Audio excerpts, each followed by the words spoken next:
এ বিষয়ে সবশেষ খবর জানাতে চট্টগ্রামের রাঙ্গুনিয়া থেকে যুক্ত হচ্ছেন সহকর্মী প্রণবেশ চক্রবর্তী। প্রণবেশ, চার ভাইয়ের জানাজা তো সম্পন্ন হয়েছে, আমরা যেমনটি জানছিলাম। দাফনের সবশেষ কি তথ্য আছে এবং এই যে এলাকাবাসী এসেছে, ভিড় করেছে, কি পরিমাণ মানুষ এসেছে, কি বলছে তারা? অদিতি, চার ভাই রাঙ্গুনিয়ার লালা দিয়ার এই এলাকায় সন্তান তারা। ও মানে একটি গাড়িতে তারা বিষাক্ত গ্যাসে শ্বাসরোধ হয়ে মৃত্যুবরণ করেছে। কিছুক্ষণ আগে লালাদিয়া উচ্চ বিদ্যালয় মাঠে তাদের নামাজে জানাজা অনুষ্ঠিত হয়েছে। হাজারো মানুষের অংশগ্রহণ ছিল এই নামাজে জানাজায়। শুধু এলাকার মানুষজন নয়, এখানে আশপাশের উপজেলাগুলো থেকে দূর দূরান্ত থেকে মানুষ এখানে সমবেত হয়েছে নামাজে জানাজায়। একটা শোকের আবহ, শোকের পরিবেশ পুরো এলাকা জুড়ে আমরা দেখতে পেয়েছি। সকাল থেকে শত শত নারী পুরুষ এখানে ছুটে এসছেন। আসলে সান্ত্বনা দেওয়ার ভাষা কারো মুখেই ছিল না। সবাই এক নজর দেখতে এসছেন মৃতদেহগুলোকে। এই নামাজের জানাজা শেষে এখন আমরা দেখতে পাচ্ছি বন্দাবাজার পাড়া জামে মসজিদের পাশে যে কবরস্থান রয়েছে সেখানে এই চার ভাইকে পাশাপাশি দাফন করার ব্যবস্থা হচ্ছে।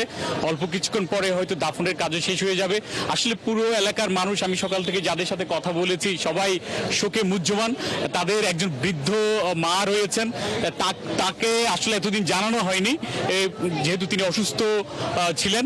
আজকে সকালে তাকে এই চার সন্তানের মৃত্যুর এই কথাটি জানানো হয় এবং তার এটি শোনার পর তিনি মুচ্ছা যাচ্ছিলেন বারবার।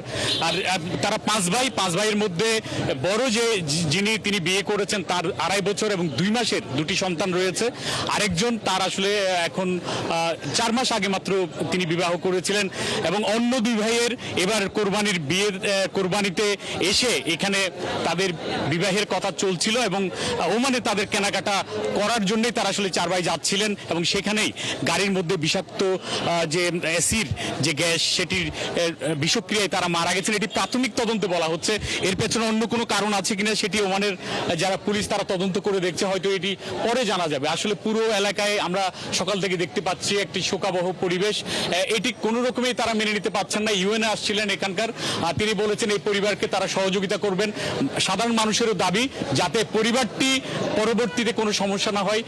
যারা রেমিটেন্স যোদ্ধা তাদের পাশে যেন সরকার এবং এখানকার কর্তৃপক্ষ। প্রণবেশ, খুব স্বাভাবিকভাবেই সেখানে শোকের ছায়া বিরাজ করছে, যেমনটি আপনি জানাচ্ছিলেন। ধন্যবাদ যুক্ত হবার জন্য। দর্শক, প্রবাসী 4 ভাইয়ের জানাজা ও দাফনের বিষয়ে আমরা জানছিলাম সহকর্মী প্রণবেশ চক্রবর্তীর কাছ থেকে।